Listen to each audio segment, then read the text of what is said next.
De Heer zij met u en met uw geest. Uit het heilige evangelie van onze Heer Jezus Christus volgens Johannes. Lof zij u Christus. In die tijd was er iemand ziek, een zekere Lazarus uit Betanië, het dorp van Maria en haar zuster Martha. Maria was de vrouw die de Heer met geurige olie had gezalfd en zijn voeten met haar haren had afgedroogd. De zieke Lazarus was haar broer. De zusters van Lazarus stuurden Jezus de boodschap: Heer, hij die gij lief hebt is ziek. Toen Jezus dit hoorde, zei hij: Deze ziekte voert niet tot de dood, maar is om Gods glorie, opdat de Zoon Gods erdoor verheerlijkt mogen worden. Jezus hield veel van Martha, haar zuster en Lazarus. Toen hij dan ook hoorde dat Lazarus ziek was, bleef hij weliswaar nog 2 dagen ter plaatse. Maar daarna zei hij tot zijn leerlingen: Laat ons weer naar Judea gaan. De leerlingen zeiden: Rabbi, nog pas probeerden de Joden u te stenigen, en gaat u er nu weer heen? Jezus antwoordde: Heeft de dag geen 12 uren? Overdag kan iemand gaan zonder zich te stoten, omdat hij het licht van deze wereld ziet. Maar gaat iemand 's nachts, dan stoot hij zich, omdat het licht niet in hem is. Zo sprak hij. En hij voegde eraan toe: Onze vriend Lazarus is ingeslapen, maar ik ga erheen om hem te wekken. Zijn leerlingen merkten op: Heer, als hij slaapt, zal hij beter worden. Jezus had echter van zijn dood gesproken, terwijl zij meenden dat hij over de rust van de slaap sprak. Daarom zei Jezus hun toen ronduit: Lazarus is gestorven, en omwille van u verheug ik mij dat ik er niet was, opdat gij moogt geloven. Maar laat ons naar hem toe gaan. Toen zei Thomas, bijgenaamd Didymus, tot zijn medeleerlingen: Laten ook wij gaan om met hem te sterven. Bij zijn aankomst bevond Jezus dat Lazarus al 4 dagen in het graf lag. Betanië nu was dicht bij Jeruzalem, op een afstand van ongeveer 3 kilometer. Vele Joden waren dan ook naar Martha en Maria gekomen om hen te troosten over het verlies van hun broer.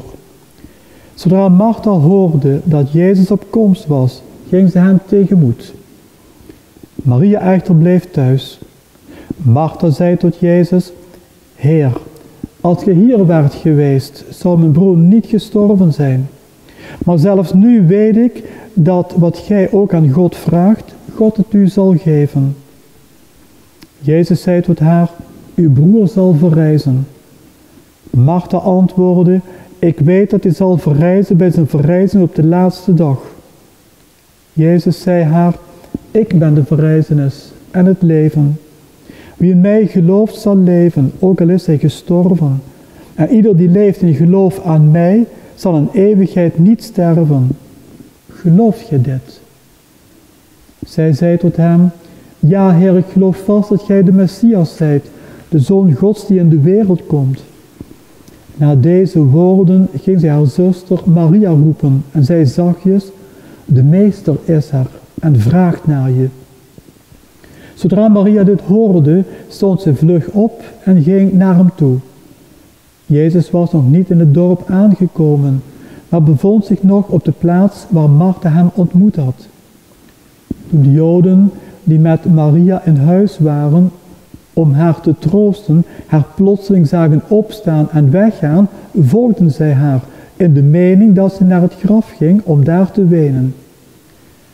Toen Maria op de plaats kwam waar Jezus zich bevond, viel ze hem te voet, zodra ze hem zag en zei: Heer, als gij hier waart geweest, zou mijn broer niet gestorven zijn. Toen Jezus haar zag wenen en eveneens de Joden die met hem waren meegekomen, doorliep hem een huivering en diep ontroerd sprak Jezus: Waar heb je hem neergelegd? Ze zeiden hem: Kom en zie, Heer. Jezus begon te wenen, zodat de Joden zeiden: Zie eens hoe hij van hem hield. Maar sommigen onder hen zeiden: Kon hij die de ogen van een blinde opende ook niet maken dat deze niet stierf? Bij het graf gekomen overviel Jezus opnieuw een huivering. Het was een rotsgraf en er lag een steen voor. Jezus zei, neemt de steen weg. Martha, de zuster van de gestorvene, zei hem, hij riekt al, want het is reeds de 4e dag. Jezus gaf haar ten antwoord, zei ik u niet dat als gij gelooft, ge Gods heerlijkheid zult zien. Toen namen ze de steen weg. Jezus sloeg de ogen ten hemel en sprak, Vader, ik dank u dat ge mij verhoord hebt. Ik wist wel dat je me altijd verhoort. Maar omwille van het volk rondom mij heb ik dit gezegd, opdat zij mogen geloven dat gij mij gezonden hebt. Na deze woorden riep met luide stem, Lazarus, kom naar buiten. De gestorvene kwam naar buiten, voeten en handen met zwachtels gebonden en met een zweetdoek om zijn gezicht. Jezus beval hun, maak hem los en laat hem gaan. Vele Joden die naar Maria waren gekomen en zagen wat hij gedaan had, geloofden in hem. Woord van de Heer. Wij danken God. Een prachtig evangelie. Je kunt je het gebeuren heel goed voorstellen.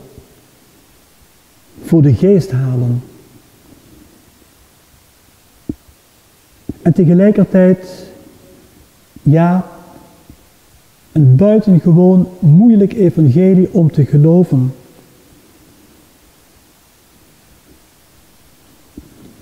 U kunt zich voorstellen dat mensen die niet geloven, dit evangelie bestempelen als volkomen belachelijk. Een dode die weer levend wordt. Je moet naïef zijn om het te geloven.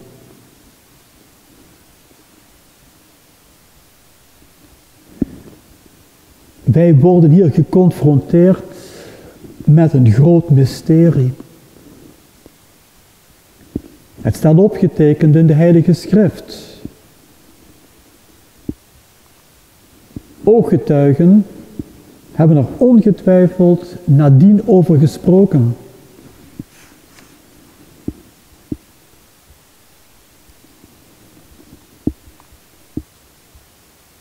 Jezus wekt een dode ten leven.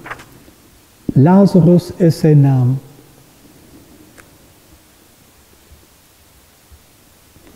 Op die wijze liet Jezus zien en laat hij zien wie hij is. Zo'n wonder roept ogenblikkelijk de vraag op en riep destijds die vraag op, wie is hij toch om dit te kunnen?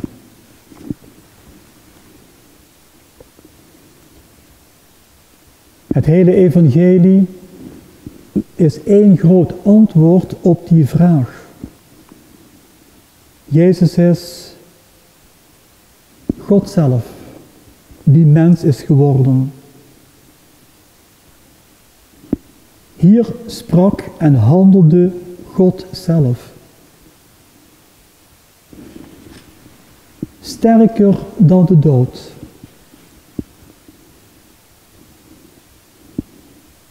Je mag ook zeggen dat de opwekking van Lazarus een voorspel was van die andere grote historische gebeurtenis. De opwekking van Jezus zelf uit de dood. De overwinning op de dood. En dit evangelie wil ons behulpzaam zijn om te geloven in die overwinning op de dood. Te geloven in de verrijzenis van het lichaam. Ons lichaam. Dankzij Jezus Christus, onze Heer en onze God. Amen.